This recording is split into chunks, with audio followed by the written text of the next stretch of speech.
இல்லை, எனக்கு வந்து இது சீமான் போன பாதையெல்லாம் கரெக்டு தான். இது வந்து ஒரு விஜய் சுனாமி அடிச்சிருச்சு.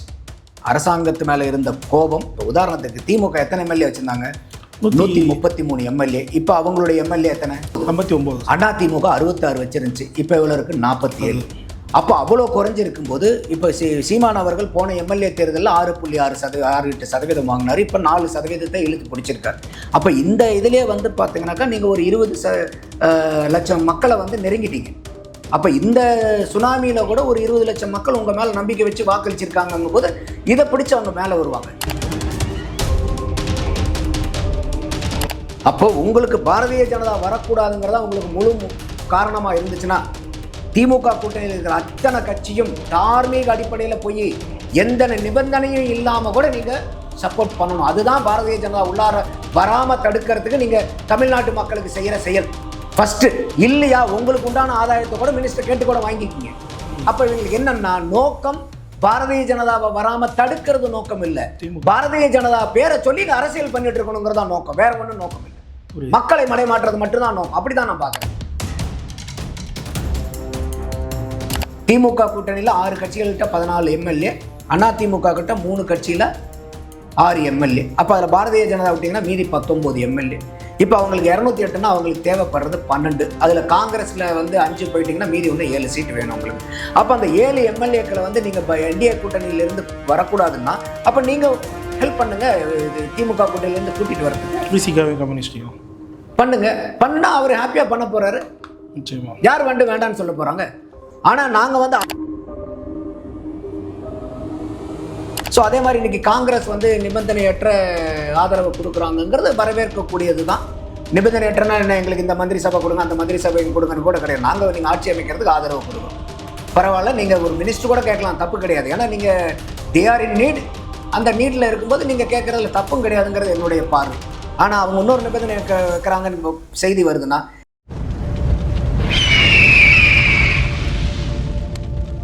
அரசியல்கள நேயர்களுக்கு வணக்கம். இன்று நம்மோது சிறப்பு அரசியல் திறனாய்வாளர் திரு நந்தகுமார். வணக்கம் சார். வணக்கம் சார். ராஜ், எப்படி இருக்கீங்க? நீங்கள் எப்படி இருக்கீங்க? நல்லா இருக்கேன். ரிசல்ட்டுக்கு அப்புறம் ஃபஸ்ட் டைம் சந்திக்கிறோம்.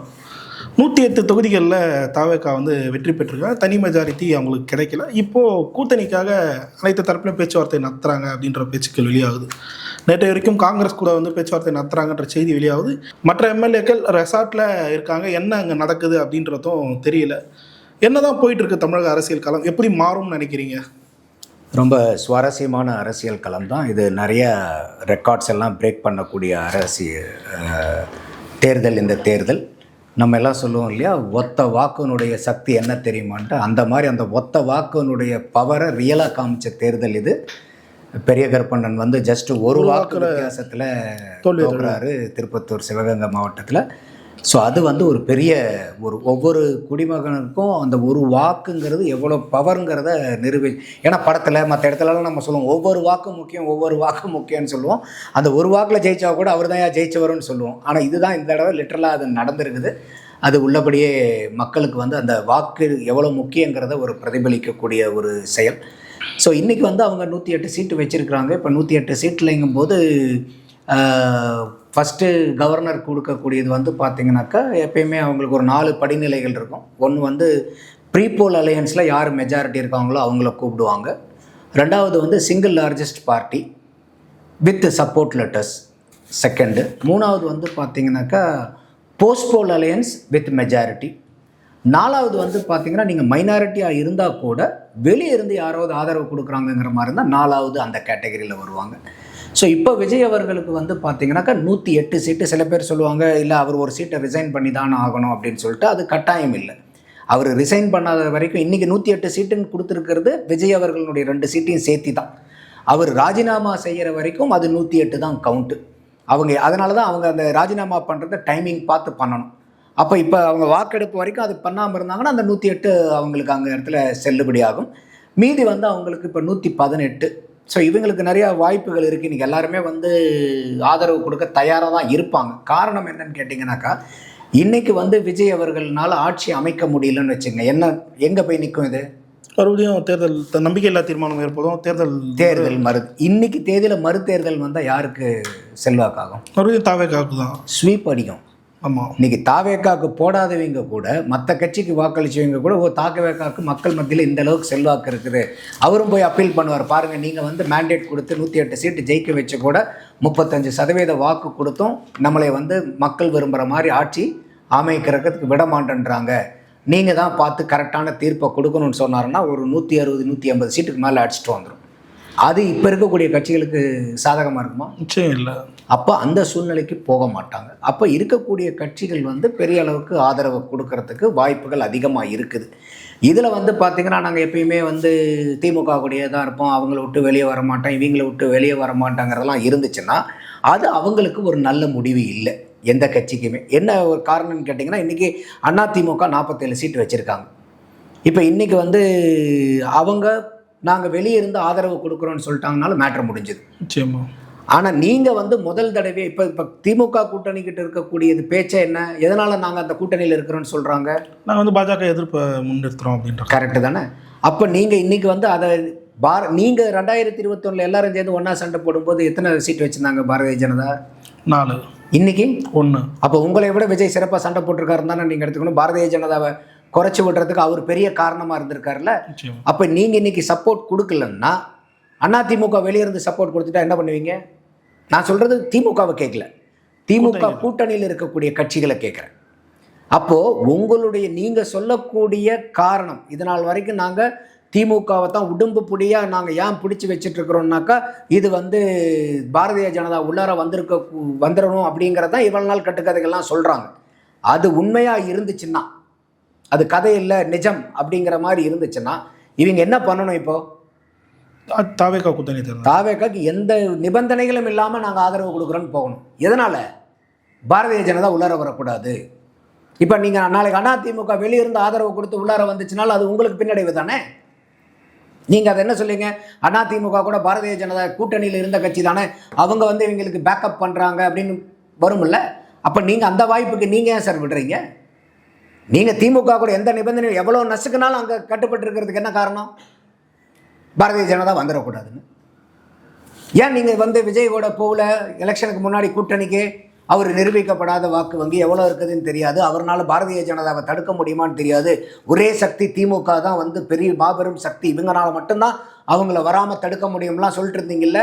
இப்போ ஒத்த சீட்டில் கொண்டாந்து தானே நிறுத்தியிருக்காரு பாரதிய ஜனதாவை, 4லேருந்து அது 1 கொண்டு வந்தார்ல. அப்போ நீங்கள் இன்றைக்கி என்ன பண்ணணும்? அவருக்கு அந்த சக்தி இருக்குது, அப்போ இவருக்கு இப்போ நீங்கள் ஆதரவு கொடுத்தீங்கன்னா பாரதிய ஜனதாவில் வர முடியுமா? முடியாது. அப்போ நீங்கள் நிபந்தனை இல்லாமல் திமுக கூட்டணியில் இருக்கக்கூடிய கட்சிகள் விஜய்க்கு ஆதரவு கொடுக்கணும். இவ்வளோ நாள் நீங்கள் சொல்லது பூரா உண்மையாக இருந்தால். இல்லைனா சரோஜா தேவி தான் ஒரு படத்தில் சொல்லுவாங்க பாருங்கள், கோபால் எல்லாம் பொய்யா கோபால் அப்படின்பாங்க பாருங்கள். அந்த மாதிரி இவ்வளோ நாள் நீங்கள் திமுக கூட்டணியில் நாங்கள் எதுக்காக இருந்ததெல்லாம் சொன்னதெல்லாம் பொய்யா அப்படின்னு மக்கள் கேட்க ஆரம்பிச்சிருவாங்க.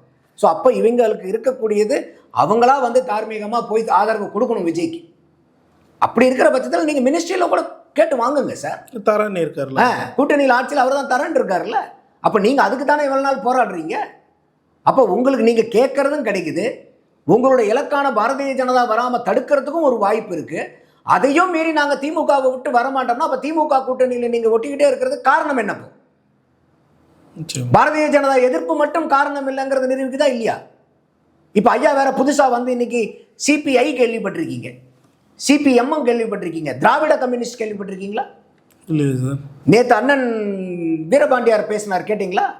என்ன சொன்னார்? திராவிட சித்தாந்தமும் கம்யூனிஸ்ட் சித்தாந்தமும் ஒன்றுன்னு சொன்னார். நாங்கள் கொள்கை கூட்டணி, நாங்கள் ரெண்டும் திராவிடமும் கம்யூனிசமும் ஒன்றுன்னு சொன்னார் பேட்டியில். கவனிக்கலையா நீங்கள்? அதை புதுசாக இன்னைக்கு நேற்று நைட்லேருந்து ஒரு கம்யூனிஸ்ட் உருவாகிருக்கு தமிழ்நாட்டில், திராவிட கம்யூனிஸ்ட். இப்போ என்ன நடக்குது இங்கே? திராவிடமும் கம்யூனிசமும் ஒன்றா? நிச்சயம் இல்லை. எலெக்ஷனுக்கு முன்னாடிங்க, கொஞ்ச நாளைக்கு முன்னாடி ஐயா சண்முகம் அவர்கள்ட்ட ஒரு தனியார் ஆளுங்க பேட்டி எடுக்கிறாங்க. அப்போ வந்து காங்கிரஸும் விடுதலை சிறுத்தைகளும் ஆட்சியில் பங்கு அதிகாரத்திலும் பங்கு கேட்குறாங்களே, நீங்கள் ஏன் கேட்க மாட்டீங்களான்னு கேட்குறாங்க. நாங்கள் கேட்க மாட்டோம் ஐயா சண்முகம் தெளிவாக சொல்கிறார். ஏன் காரணம் சொல்கிறார்?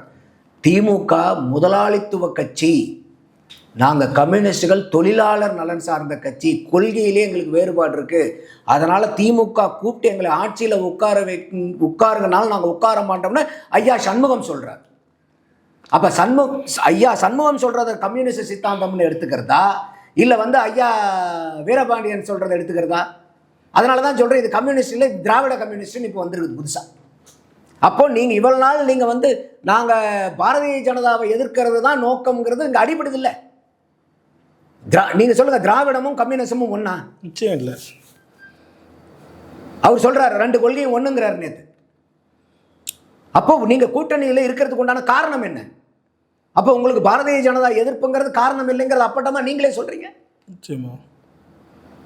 அப்போ 2ம் ஒரே கொள்கைனாக்கா ஏன் சார் கட்சியை கழிச்சிட்டு அந்த கட்சியிலே சேர்ந்துட வேண்டியதானே? அப்போ உங்களுக்கு பாரதிய ஜனதா வரக்கூடாதுங்கிறதா உங்களுக்கு முழு காரணமாக இருந்துச்சுன்னா, திமுக கூட்டணியில் இருக்கிற அத்தனை கட்சியும் தார்மீக அடிப்படையில் போய் எந்த நிபந்தனையும் இல்லாமல் கூட நீங்கள் சப்போர்ட் பண்ணணும். அதுதான் பாரதிய ஜனதா உள்ளார வராமல் தடுக்கிறதுக்கு நீங்கள் தமிழ்நாட்டு மக்களுக்கு செய்கிற செயல். ஃபஸ்ட்டு இல்லையா, உங்களுக்கு உண்டான ஆதாயத்தை கூட மினிஸ்டர் கேட்டு கூட வாங்கிக்கிங்க. ஆனால் நாங்கள் அதெல்லாம் செய்ய மாட்டோம் அப்படின்னு சொல்லிட்டு ஒரு அதிமுக நாளைக்கு வெளியே இருந்து ஆதரவு கொடுக்குதுன்னு வச்சுங்க, அப்போ வருவாங்க உடனே பாரதிய ஜனதா பாருங்க இது. அப்போ இவங்களுக்கு என்னன்னா நோக்கம் பாரதிய ஜனதாவை வராமல் தடுக்கிறது நோக்கம் இல்லை, பாரதிய ஜனதா பேரை சொல்லி அரசியல் பண்ணிட்டு இருக்கணுங்கிறதா நோக்கம், வேற ஒன்றும் நோக்கம் இல்லை. மக்களை மடைமாற்றுறது மட்டும்தான் நோக்கம். அப்படிதான் நான் பார்க்கறது. குறிப்பாக சார், இப்போது தேர்தல் அறிக்கையை வந்து விஜய் அவர்கள் வெளியிடும் போது சீமான் அவர்கள் ஒரு விஷயத்தை வந்து சொல்லியிருந்தார், இதெல்லாம் நிறைவேற்றது கஷ்டம் அப்படின்ற மாதிரி. இப்போது மக்கள் எதிர்பார்த்தது விஜய் அவர்கள் வந்தால் இதை செய்வார், நிச்சயம் ஏமாற்ற மாட்டார் அப்படின்னு சொல்லிட்டு தாவேக்காவோட வேட்பாளருக்கு கூட வரக்கூடிய வாக்கு சேகரிக்க வரும்போதும் இதை தான் சொல்லி கேட்டாங்க. இப்போ ஆட்சிக்கு வரப்போகிறாரு, இன்னும் கூட்டணிகள் முடியாமல் எப்படியா இருந்தாலும் விஜய் தான் தொடர்வாதுன்னு சொல்லிட்டு தெளிவாக தெரியுது. நிறைவேற்ற முடியும் அப்படின்னு சொல்லிட்டு நம்புறீங்களா நீங்கள்? இல்லை, அவங்க நிறைய கொடுத்த வாக்குறுதிகள் வந்து நான் முதல்ல நம்ம பேசியிருக்கோம். எதுக்காக தேவையில்லாமல் இப்படி அள்ளி கொடுத்துருக்காங்க வாக்குறுதியை. ஒரு திராவிட கழகத்தை விட, திராவிட முன்னேற்ற கழகத்தை விட, அண்ணா திராவிட முன்னேற்ற கழகத்தை விட இவங்க அதிகமான வந்து இலவசங்களை வந்து அள்ளி கொட்டி இருக்கிறாங்க. தேவையில்லாததுன்னு சொல்லி விஜய் அவர்களுக்கு விழுகிற வாக்கு விஜய்க்காக விழுகிற வாக்கு, அவருடைய வாக்குறுதிக்காக இல்லை. ஏற்கனவே இருக்கிறவங்க மேலே அரசியல் அயற்சி இருக்குது, இவங்களை ஒரு மாற்றாக பார்க்குறாங்க. அதுவும் இல்லாமல் விஜயை பார்க்க வரீங்க, அவ்வளோ கூட்டம் கொடுக்கும்போது அவரை பார்க்க வந்தாங்களா கேட்க வந்தாங்களா? பார்க்க வந்தீங்க. அப்போ உங்கள் மேலே ஒரு நம்பிக்கை இருக்கும்போது நீங்கள் தேவையில்லாததெல்லாம் கொடுக்கணுங்கிற அவசியம் இல்லை. எதையோ ஒன்று கொடுத்துட்டாங்க, அது என்ன இவங்கெல்லாம் கால்குலேஷன் பண்ணி கொடுத்தாங்களா இல்லையாங்கிறதெல்லாம் தெரியல. பட் இப்பயும் வந்து விஜய் அவர்கள் வந்து இது அவங்களுக்கு பேக் ஃபயர் ஆகக்கூடிய விஷயம். ஆனால் இது ஆகாமையும் தடுக்க முடியும். எப்படி தடுக்க முடியும்னா, நீங்கள் வந்து இன்றைக்கி கவர்னன்ஸில் கான்சென்ட்ரேட் பண்ணணும். அவர் வந்தவொடனே நாங்கள் போதை இல்லாத மாநிலமாக உருவாக்குவோம், பெண்களுக்கு பாதுகாப்பை உண்டு பண்ணுவோம், இதெல்லாம் வந்து ரொம்ப பெரிய அளவுக்கு லா அண்ட் ஆர்டர் சட்டம் ஒழுங்க சரி பண்ணுவோம். இதிலெல்லாம் நீங்கள் மாற்ற காமிக்கிறேன். இப்போ உதாரணத்துக்கு இப்போ நீங்கள் இருக்கக்கூடிய திட்டங்கள், ஏற்கனவே இருக்கக்கூடிய திட்டங்களில் ஒரு செலவு ஆகிக்கிட்டு இருக்குது. இவங்களுடைய மொத்தம் வந்து ஒரு 2.5 லட்சம் கோடினீங்கன்னா கூட ஏற்கனவே வந்து ஒரு 1.5 லட்சம் கோடிக்கு இவங்க கொடுத்துட்ருக்காங்கன்னு வச்சுக்கோங்க. உதாரணத்துக்கு இப்போ 1 லட்சம் கோடி எக்ஸ்ட்ரா செலவாகுது இவங்களுக்கு வந்து கொடுக்கறதுக்கும் அப்படின்னாக்கா, இப்போ இவர் வந்து டாஸ்மாக மூடுறாருன்னு வச்சுக்கோங்க. மக்கள்கிட்ட இதுக்கு எதிர்ப்பு வருமா, ஆதரவு வருமா? ஆதரவு வரும். பெண்கள் பயங்கரமான ஆதரவு வரும், கொஞ்சம் நஞ்ச ஆதரவு இல்லை. அப்போ இந்த டாஸ்மாக் இழுத்து மூடுறதுனால நஷ்டம் எவ்வளோ வரும்? கிட்டத்தட்ட வருஷத்துக்கு 40,000 50,000 கோடி. ஆனால் நீங்கள் இங்கே இதை சாத்தாமல் நீங்கள் அந்த இலவசங்களை கொடுக்கும்போது, இதை இலவசம் கொடுக்கறதுக்காக இது வேணும்னு வச்சுருந்தீங்கன்னா, நீங்கள் இது எல்லா இலவசம் கொடுக்கறதுக்கு இந்த வருமானம் பத்துமா? நிச்சயம் பத்தாது. நீங்கள் இங்கே ஒரு 1.5 லட்சம் கோடிக்கு மேலே, இங்கே 50,000 கோடியை சம்பாரிச்சு இங்கே 1.5 லட்சம் கோடி நீங்கள் அடிஷ்னலாக கொடுக்கணும். அப்போ இது நடக்காத விஷயம். அப்போ நீங்கள் என்ன பண்ணாலும் இந்த 50,000 கோடியை கடையை மூடுங்க. இந்த 1.5 லட்சம் கோடியை நீங்கள் தாமதப்படுத்தினாலும் மக்கள் உங்கள் மேலே சந்தோஷமாக இருப்பாங்க, அதிருப்தி அடைய மாட்டாங்க. நீங்கள் சொல்லலாம், இதை பாருங்கள், நீங்கள் வந்து பெண்கள் பாதுகாப்புக்கு முதல் பங்கமாக இருக்கிறது வந்து இந்த போதை, இந்த டாஸ்மாக்கை நான் முதல்ல மூடுறேன், அதே மாதிரி இந்த கஜாவையும் ஒழிகிறேன், எனக்கு கொஞ்சம் டைம் கொடுங்க, நான் உங்களுக்கெல்லாம் சொன்னதெல்லாம் செய்வேன். அப்போ இந்த டாஸ்மாக்கை மூடினார்னா இதே வந்து மக்கள்கிட்ட, குறிப்பாக பெண்கள்கிட்ட பெரிய அளவுக்கு ஆதரவு குரல் எடுப்போம். கட்சி பாராபட்சம் இல்லாமல் அத்தனை பேர் இதை ஆதரிப்பாங்களா, ஆதரிக்க மாட்டாங்களா டாஸ்மாக் மூடனா? அப்போ அந்த ஒரு ஸ்டெப்பை எடுத்தாருன்னா இந்த 1.5 லட்சம் கோடிக்கு நீங்கள் இலவச அடிஷ்னலாக கொடுக்கறத கூட நீங்கள் காலதாமதப்படுத்தலாம், தள்ளி போட்டிங்கன்னா கூட இதெல்லாம் விஜய் அவர்கள் சமாளிக்கிறதுக்கு ஏதுவான வாய்ப்பு. இப்போ சிலிண்டர் இன்னைக்கு நீங்கள் நார்மலாக புக் பண்ணுற சிலிண்டர் உங்களுக்கு கிடைக்குதா? இல்லை, கிடைக்குது, ஆனால் லேட்டாக கிடைக்குது. அப்போ இன்னைக்கு இந்த சூழ்நிலையில் எனக்கு நீங்கள் வந்து வருஷத்துக்கு 4 சிலிண்டர் கொடுக்கலையேன்னு சொல்லி மக்கள் கேட்பாங்களா? யதார்த்தமான நிலைமை புரியும் எல்லாத்துக்கும். கேஸ் சிலிண்டர் வச்சிருக்கிற அத்தனை பேர்த்துக்கும் இன்னைக்கு இருக்கக்கூடிய சூழ்நிலை தெரியும். அப்போ விஜய் வந்து இல்லை இதை சொல்லிட்டு ஏமாத்திட்டாருன்னு யாரும் எடுத்துக்க மாட்டாங்க. நிலைமை சரியில்லைப்பா, நிலைமை சரியானா இதெல்லாம் கொடுப்பாரு. அப்போ அந்த திட்டத்தையும் நீங்கள் செயல்படுத்துறதுக்கு கொஞ்சம் காலம் எடுத்துக்கலாம், தள்ளி போடலாம். அப்போ இந்த மாதிரி சில திட்டங்களை எடுத்து எதெல்லாம் வந்து உங்களுக்கு மக்கள்கிட்ட நற்பெயரை ஏற்படுத்துறதுக்கு உண்டான திட்டங்களோ அதையெல்லாம் செயல்படுத்துங்க. செலவுகள் குறைவா, மக்களுக்கு மதிப்பு வந்து அதிகப்படுத்துகிற மாதிரி. அதை விட்டுட்டு நீங்கள் வந்து இது இப்போ நிறையா சொல்லியிருக்கிறோம், அதெல்லாம் செய்கிறதுக்கு இதெல்லாம் இழுத்து மூட்டுனா நமக்கு இந்த 50,000 ரூபா பத்தாமல் போயிருமேனா நீங்கள் 1,50,000 கோடி செலவு பண்ணலாம்னா கேட்பாங்க. சொன்னதை ஏன் செய்யலைன்னு. எதிர்கட்சி சும்மா விட்டுருமா? இப்போ அதுவும் திமுக இருக்கும்போது, திமுக எதிர்கட்சியாக இருக்கும்போது தான் சிறப்பாக செயல்படுவாங்க. அவங்களை அண்டர் எஸ்டிமேட் பண்ணக்கூடாது. இப்போ நீங்கள் அதிமுகவும் எதிர்கட்சியில் உட்காந்துரும்.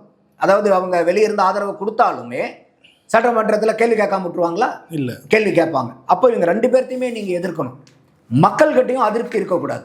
அப்போ இந்த 2 பேர்த்தையும் நீங்கள் எதிர்க்கணும்னா மக்கள்கிட்ட திருப்தியை உண்டு பண்ணணும். அப்போ அதுக்கு நீங்கள் இந்த டாஸ்மாகை மூடுறது ஒரு ஒண்டர்ஃபுல்லான ஐடியான்னு நான் பார்க்குறேன். குறிப்பாக சார், இப்போது நம்ம அந்த தேர்தல் அறிக்கையை டிஸ்கஸ் பண்ணோம். எலெக்ஷனுக்கு முன்னாடி நாம் தமிழர் தேர்தல் அறிக்கையும் டிஸ்கஸ் பண்ணோம், தாவேக்காவோட தேர்தல் அறிக்கையும் டிஸ்கஸ் பண்ணோம். நிறைய ஆக்கப்பூர்வமான விஷயங்கள் நாம் தமிழில் இருக்குது அப்படின்றதையும் பேசியிருந்தோம். சில விஷயங்கள் ரொம்ப அட்வான்ஸாக இருக்குன்றதையும் பேசியிருந்தோம். அது எடுப்பதால் இது எடுப்பதற்கு எப்படி பார்க்குறீங்க டிஃப்ரென்ஸை? சீமான் எதில் தவற விட்டார்னு நினைக்கிறீங்க? இல்லை, எனக்கு வந்து இது சீமான் போன பாதையெல்லாம் கரெக்டு தான். இது வந்து ஒரு விஜய் சுனாமி அடிச்சிருச்சு. அரசாங்கத்து மேலே இருந்த கோபம் சுனாமி வேவ் மாதிரி இது அடிக்கும்போது இந்த ஒரு அலை அடித்தா எப்படி சின்ன மரம் பெரிய மரம்லாம் பார்க்குமா அத்தனையும் அடிச்சிடும். இப்போ உதாரணத்துக்கு திமுக எத்தனை எம்எல்ஏ வச்சுருந்தாங்க? 133 எம்எல்ஏ. இப்போ அவங்களுடைய எம்எல்ஏ எத்தனை? 50 கிட்ட வந்துருச்சு. 57, 59. அதிமுக 66 வச்சிருந்துச்சு. இப்போ எவ்வளோ இருக்குது? 47. அப்போ அவ்வளோ குறைஞ்சிருக்கும்போது இப்போ சீமான் அவர்கள் போன எம்எல்ஏ தேர்தலில் 6.8% வாங்கினார். இப்போ 4% இழுத்து பிடிச்சிருக்காரு. அப்போ இந்த இதிலே வந்து பார்த்தீங்கன்னாக்கா நீங்கள் ஒரு 20 லட்சம் மக்களை வந்து நெருங்கிட்டீங்க. அப்போ இந்த சுனாமியில் கூட ஒரு 20 லட்சம் மக்கள் உங்கள் மேலே நம்பிக்கை வச்சு வாக்களிச்சிருக்காங்கங்கும் போது இதை பிடிச்சி அவங்க மேலே வருவாங்க. சரிஞ்சது எந்த இடத்துல அப்படின்னாக்கா, நம்ம ஏற்கனவே இதையும் நம்ம பேசியிருக்கிறோம். அந்த கரூர் டைமில் வந்து பார்த்தீங்கன்னாக்கா அவங்க அரசாங்கத்தை எதிர்க்கிறத விட ஃபஸ்ட்டு போய் சொன்னார், அரசாங்கத்து மேலேயும் தப்பு சொல்ல முடியாது, விஜய் மேலேயும் தப்பு சொல்ல முடியாது. இவருக்கு நாச்சுக்கு வந்து சந்தில் கொடுத்தாங்க, எங்களுக்கு மூத்திர சந்தில் கொடுப்பாங்க, அதையெல்லாம் நாங்கள் தான் போய் பேசி செஞ்சு அரசியல் செஞ்சு வந்தாகணும். அப்போ வந்து அந்த டைமில் விஜய் சீமானவர்கள் மேலே பெரிய இமேஜ் வந்துச்சு. ஏன்னா குறை சொல்லுவார்னு எதிர்பார்த்தாங்க, குறை சொல்லலை. 2 பேருக்கு பக்கத்து இருக்கக்கூடிய அரசாங்க நியாயத்தையும் பேசிட்டு வந்துட்டார், விஜய் நியாயத்தையும் பேசிட்டு வந்துட்டார். விஜய் வீடியோ போட்டதுக்கு அப்புறம் விஜய் அடிக்க ஆரம்பிச்சிட்டாங்க. அதிலிருந்து பார்த்தீங்கன்னா அவங்களுடைய திமுக எதிர்ப்பு குறைஞ்சு விஜய் எதிர்ப்பு அதிகமாயிருச்சு. அதுக்காக திமுக ஆதரவு நிலைப்பாடுன்னு நான் சொல்லலை, அவங்களுடைய ஃபோக்கஸ் மாறிடுச்சு. இப்போ இதே விஜயை திமுக காரங்க பூரா கேட்டாங்களா இல்லையா, எங்களை மட்டுமே அடிக்கிறீங்க, இந்த வடிவேலும் ஒரு படத்தில் சொல்லுவார், எங்களை மட்டும் அடிக்கிறீங்க பாரு, அங்கே மேலே ஒருத்தர் இருக்கான் பாருங்க, அவனையும் அடிங்கன்பாங்க. அந்த மாதிரி கேட்டுக்கிட்டே இருந்தாங்க. எங்களை மட்டுமே சொல்கிறீங்களா, அண்ணா திமுகவை சொல்லியா, பாரதிய ஜனதா கேட்டே இருந்தாங்களா இல்லையா? விஜய் எங்கேயாவது டிவியேட் ஆனாரா? இல்லை, இங்கேயே தான் ஃபோக்கஸ். அவங்கள வேறு தேர்தலில் பார்த்துக்குறோம். இன்றைக்கி நடக்கிறது சட்டமன்ற தேர்தல். சட்டமன்ற தேர்தல் நீங்கள் தான் ஆட்சியாளர். அப்போ அந்த ஃபோக்கஸ் தான் இன்றைக்கி அவருக்கு ரிசல்ட் கொடுத்துருக்குது. அந்த ஃபோக்கஸில் இருந்து அந்த கரூர் இன்சிடெண்ட்டில் சீமான் அவர்களும் அவர்கள் கட்சி சார்ந்த நபர்களும் மடை மாறிட்டாங்க. அதை லேட்டாக உணர்ந்து எலெக்ஷனுக்கு முன்னாடி தான் கரூர் சம்பவத்துக்காக அரசாங்கத்தையும் அவங்க திட்ட ஆரம்பிச்சது. ஆனால் அது வரைக்கும் வந்து பார்த்தீங்கன்னாக்கா விஜய் மேலே மட்டும்தான் அத்தனை பழியும் பாவமும், அரசாங்கத்து மேலே ஒன்றுமே இல்லைன்னு பேசிட்டாங்க. அது மக்கள்கிட்ட எடுபடலை. 2வது விஷயம் வந்து பார்த்தீங்கன்னாக்கா இந்த விசில் சின்னம். இந்த விசில் சின்னத்துக்கு ஒரு தமிழாக்கம் பண்ணினாங்க. அந்த தமிழாக்கம் பண்ணி பச்சையாக அசிங்கமாக பேசி அதுக்கு கைத்தட்டல் விசில் கிடைக்குது, பட் ஓட்டு கிடைக்குமா? ஓட்டு மிஸ் ஆயிடுச்சு. அப்போ அந்த இடத்துல வந்து பார்த்தீங்கன்னாக்கா விஜய் அவர்களை எல்லாரும் போட்டு அடிக்க அது அவருக்கு ஒரு சிம்பத்தியாகவும் மாறுச்சு. நான் பல பேர் சொன்னாங்க கரூர் இன்சிடென்ட்டுக்கு அப்புறம் விஜய்க்கு வாக்கு வங்கி குறைஞ்சிருச்சுன்னு. நான் தெளிவாக அப்போ இருந்தே சொல்லிருக்கேன், கரூர் இன்சிடென்ட்டுக்கு அப்புறம் விஜய்க்கு வாக்கு வங்கி அதிகரிச்சிருக்கு. ஏன்னா அந்த அது வந்து மக்கள்கிட்ட சிம்பத்தியை கிரியேட் பண்ணியிருக்கு. அதை புரிஞ்சுக்காம இவங்க போட்டு போய் அடிக்கும்போது என்ன ஆகுதுன்னா இது சிக்கல். இந்த விசிலுக்கு வந்து தமிழாக்கம் பண்ணுறேன்னு சொல்லிட்டு ஒரு தமிழ் புலவர்களாக மாறி அதை வந்து ஒரு கெட்ட வார்த்தையாக மாற்றி அதுக்கு வந்து பல பேர் சந்தோஷப்படுறாங்க, விசில் அடிக்கிறாங்க, கை தட்டுறாங்கன்னு சொல்லிட்டு அதுக்கு உடனே அதை பேசும்போது இன்னைக்கு விஜயை வெறுக்கிறவங்க ரசிப்பாங்க. ஒரு நடு நிலைமையாக ஒரு வாக்காளர் இருப்பாங்க இல்லையா, இவருக்கும் போடலாம் அவருக்கும் போடலாம், யாருன்னு பார்த்து போடலான்றவங்க கிட்ட அது எடுபடலை. இப்போ நம்மளே வந்து பல பேர்கிட்ட பேசுகிறோம், இல்லை நீங்கள் வந்து விஜய் ஒரு மாற்றாக பார்க்குற மாதிரி நீங்கள் ஏன் வந்து சீமான ஒரு மாற்றாக பார்க்கலையா? இந்த ஓட்டு இப்போ நம்ம ஓட்டு போட்டதுக்கப்புறம் எலெக்ஷனுக்கு ரிசல்ட்டுக்கு முன்னாடி சொல்கிறேன், இந்த ஓட்டு போட்டு வந்ததுக்கப்புறம் பல பேர் வந்து நாங்கள் விசிலுக்கு போட்டோம்னு சொல்லும்போது எதனால் போட்டீங்கும் போது இல்லை நாங்கள் வந்து ஒரு மாறுதலுக்காக போட்டோம். சரி, அந்த மாறுதலை தான் வந்து சீமான் அவர்கள் வந்து 2010 கட்சி ஆரம்பித்ததுலேருந்து 16 தேர்தலில் நிற்க ஆரம்பிச்சிருந்து 10 வருஷமாக சொல்லிட்டு இருக்காருங்கும் போது அவங்க சொன்ன காரணங்கள் எல்லாம் இது. இந்த மாதிரி அவங்க பேசும்போது கொஞ்சம் நமக்கு அது பிடிக்காமல் போயிடுச்சுங்க. அது கொஞ்சம் வெறுப்புணர்ச்சி ஆயிடுச்சு, அதனால் வந்து நமக்கு அங்கே போடலன்னு தோணுனாங்க. அதனால் வந்து பார்த்திங்கன்னா இவங்க சறுக்கின இடம் திமுகவே தான் ஹிட் பண்ணிட்டு இருந்தாங்க. நல்ல அரசியல் போயிட்டு இருந்துச்சு. அந்த கரூர் இன்சிடென்ட் நடந்த உடனே அப்படியே திருப்பி இங்கே அந்த அட்டாக்கை பூரா விஜய் மேலே மாற்றினது. கடைசியில் அந்த விசிலுக்கு வந்து தமிழ் புலமையை காமிக்கிறோன்னு அந்த புலமைகளுக்கு உள்ளார போயிட்டு அவங்களுக்கு வந்து அவங்களே வந்து ஒரு சர்க்கிள் ஏற்படுது. இது ரெண்டும் வந்து பார்த்திங்கன்னா பெரிய சர்க்கிள் வந்து சீமான் அவர்களுக்கு நடந்ததாக தான் நான் பார்க்குறேன். இறுதியாக ஒரே ஒரு கேள்வி தான் சார். இன்கேஸ் விஜய் அவர்கள் வந்து காங்கிரஸ் கூடவோ இல்லை தாவேக்காக ஆதரவு தெரிவிக்கிற மாதிரி சூழல்லாம் உருவாச்சுன்னா ஆல்ரெடி கரப்டட் பீப்புள் கூட கூட்டணி வச்சு ஆட்சியை சரியாக நடத்த முடியுமான்ற ஒரு கேள்வி இருக்குது. இதை எப்படி பார்க்குறீங்க? இன்னொன்று, தன் எம்எல்ஏக்களை ஈசிஆர் ரெசார்ட்டில் வந்து மறைச்சி வச்சிருக்காரு, அடைச்சி வச்சிருக்காரு அப்படின்ற குற்றச்சாட்டை வந்து வைக்கிறாங்க. இதை எப்படி பார்க்குறீங்க? இல்லை, இது வந்து ஒரு எச்சரிக்கை உணர்வு தாங்க. இவர் மற்ற கட்சிக்காரங்களை கொண்டு அடைச்சி வைக்கலையே, இல்லை வந்து பிடிக்கலன்னு சொல்லிட்டு இருக்கக்கூடிய இப்போ யாராவது வந்து இப்போ ஜெயிச்ச எம்எல்ஏக்களை பூரா வாங்க வாங்கன்னு ரிசார்ட்டுக்கு இவங்க போய் ஆளை விட்டு அனுப்பிச்சு கூப்பிட்டு போனாங்களா, இல்லை அவங்கவுங்க வந்து அவங்களே வந்து சேர்ந்தாங்க. இன்னைக்கு அதே மாதிரி வந்து இன்னைக்கு ஓட்டு வந்து ஏதாவது வேட்பாளர்களுக்கு விழுந்திருக்குதா? இல்லை. யாருக்காக விழுந்த ஓட்டு? விஜய் முகத்துக்காக.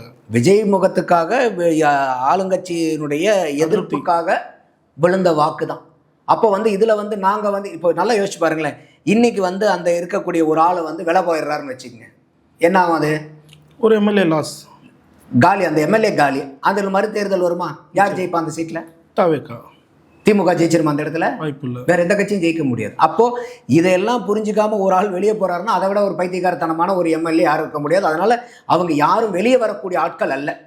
ஸோ அவங்க இருக்கிறது வந்து பார்த்தீங்கன்னாக்கா, இப்போ திடீர்னு வந்து கவர்னருக்கு இது வாங்க, ஆட்சி அமைக்க வாங்கன்னாக்கா அது எல்லாரும் வந்து சேரணுங்கிறதுக்காக ஒரு இடத்துல இருக்காங்கங்கிறது தான் நான் பார்க்குறேன். இதை வந்து எல்லாரும் தப்பிச்சு போயிடுவாங்க, பிடிச்சி வைக்கிறதெல்லாம் கிடையாது இது.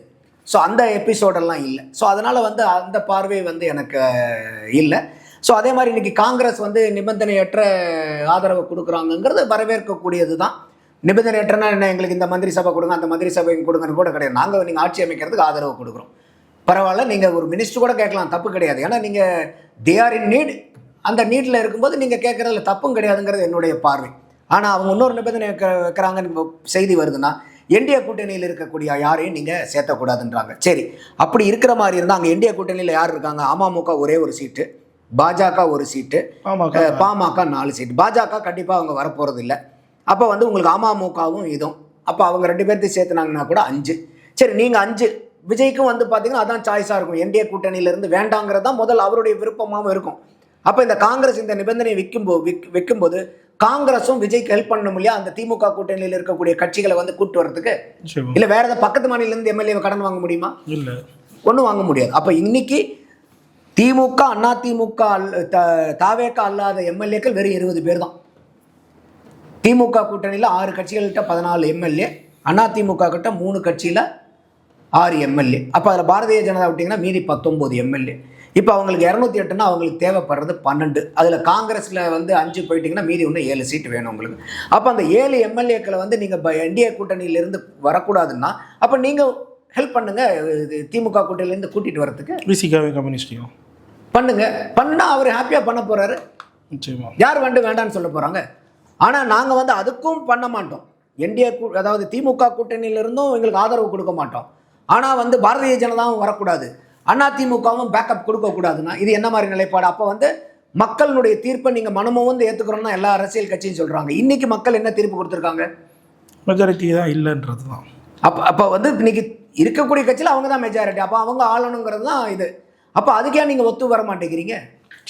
அப்போ அதனால தான் நான் முதல்ல கேட்டேன், உங்களுக்கு பாரதிய ஜனதா எதிர்ப்புங்கிறது உண்மையாலுமே உங்களுடைய கொள்கையில் ஒன்றா இருந்துச்சுன்னா எந்த நிபந்தனையும் இல்லாமல் திமுக கூட்டணியில் இருக்கிற அத்தனை கட்சியும் விஜய் ஆதரிக்கணுங்கிறது என்னுடைய பார்வை. அப்படி அவங்க ஆதரிக்கலைன்னா அவங்களுக்கு பாரதிய ஜனதா எதிர்ப்புங்கிறது வெறும் அரசியலுக்கான பேச்சை தானே ஒழிய உண்மையான நோக்கமாக இருக்க முடியாதுங்கிறதும் என்னுடைய பார்வை.